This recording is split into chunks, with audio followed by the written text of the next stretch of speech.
Week 9 saw me continuing north, along the routes 51 and 78, on my way to the corner of Kentucky. The going was flat, and it was a pleasant ride up along the highway. My goal was to reach Hickman, Kentucky, and catch the ferry across the Mississippi into Missouri. It wasn't too long before I crossed over into Kentucky and reached Hickman, where to my disappointment, I found that the ferry was out due to high waters. A few passersby stopped to inform me that the next nearest crossing was more than 30 miles north. Unhappy with the change of plans, I slowly set through the extremely hilly town. I was halfway through when one of the couples that had stopped came back around and offered to give me a lift to a neighboring town further north. I was more than happy to accept, and suddenly the town of Hickman was far behind. They brought me to the Columbus-Belmont State Park, where we shared a meal before I got registered at the campground. The park couldn't rent me a tent site, so I took the cheapest option, which turned out to be this cool cabin that used to be a ranger station. The kind couple stayed long enough to make sure I was settled in before saying their goodbyes and hitting the road.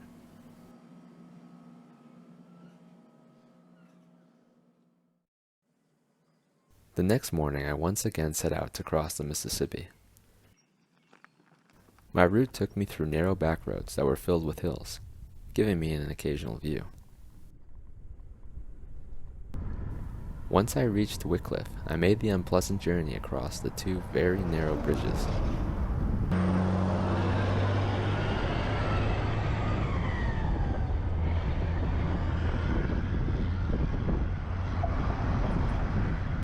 Thankfully, the semis were playing nice, and I made it over into Missouri without too much trouble.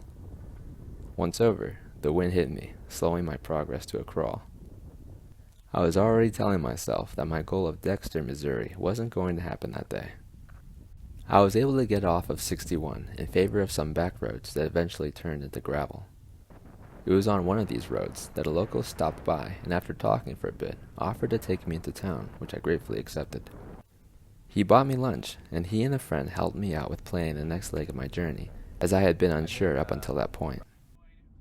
After lunch, he even took me out another 15 miles along my way to Sykeston, something that was incredibly helpful given the bad headwinds.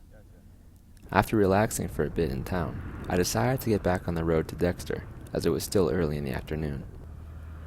I got onto 60 West and battled the wind for 23 miles before finally reaching town more than 3 hours later.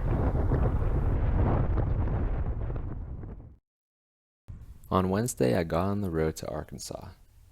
The forecast called for passing storms throughout the day, so I did my best to plan accordingly. It began to rain less than 10 miles down the road, but thankfully I was passing by Dudley and was able to get off the highway and wait it out. From there, I decided to forego Route 60 in favor of the back roads down to Arkansas. There was a steady crosswind, but the roads were flat, and I enjoyed the slow pace through the tiny towns and quiet countryside. I adjusted my course whenever Google Maps directed me onto a gravel road, but eventually I ran out of options. I passed over into Arkansas on one such farming road, with nothing around but the sound of the wind and the fields surrounding me. Eventually, they brought me out onto Route 62, which was a smooth 12-mile ride into Corning, Arkansas. I was able to wait out the worst of another bout of rain before heading out to the field where I camped for the night.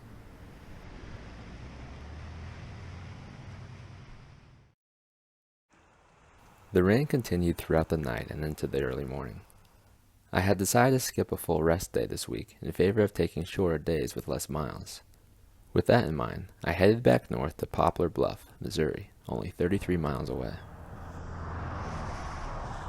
I got on to 67 North, which I was able to follow all the way to my destination. It was a loud and very busy highway, but thankfully it had a broad shoulder.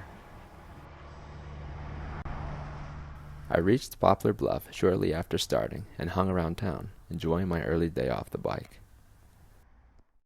I left the next morning, anticipating a challenging ride ahead. My path along 60 West was taking me through the Ozarks, and I was planning on taking it slow over the next few days. I didn't have long to wait before I came upon my first set of long hills.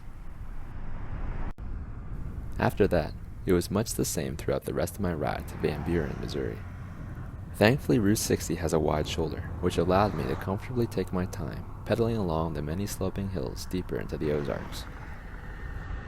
With only 50 miles to the day, I reached Van Buren before noon and decided to check out Big Spring, one of the largest natural springs in the United States. Getting there was a challenge, and I found myself pushing my bike up the many steep hills along the way. I finally reached the spring and relaxed as I took in the impressive sight.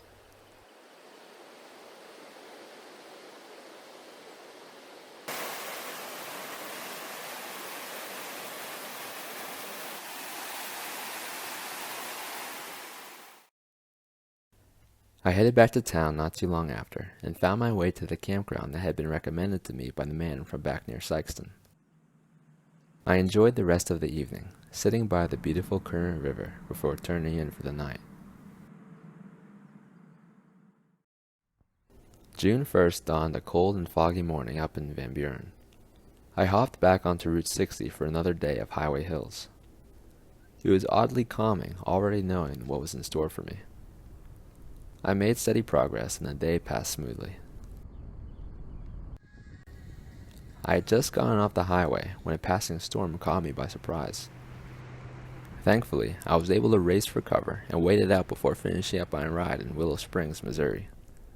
Once in town, a local saw me riding, and after talking a bit about my trip, offered to let me crash at his place for the night. We passed the next couple hours talking about life and travel before turning in for an early morning the next day. Sunday saw me back on Route 60. I may have been imagining it, but it seemed that the hills were getting longer, but thankfully not steeper. It was another slow but short day that saw me into Mansfield, Missouri. I took a short detour to see the Missouri home of American author Laura Ingalls Wilder. Afterwards, I grabbed some supplies before hanging out at the local park. I ended my 9th week in the sleepy little town of Mansfield, Missouri,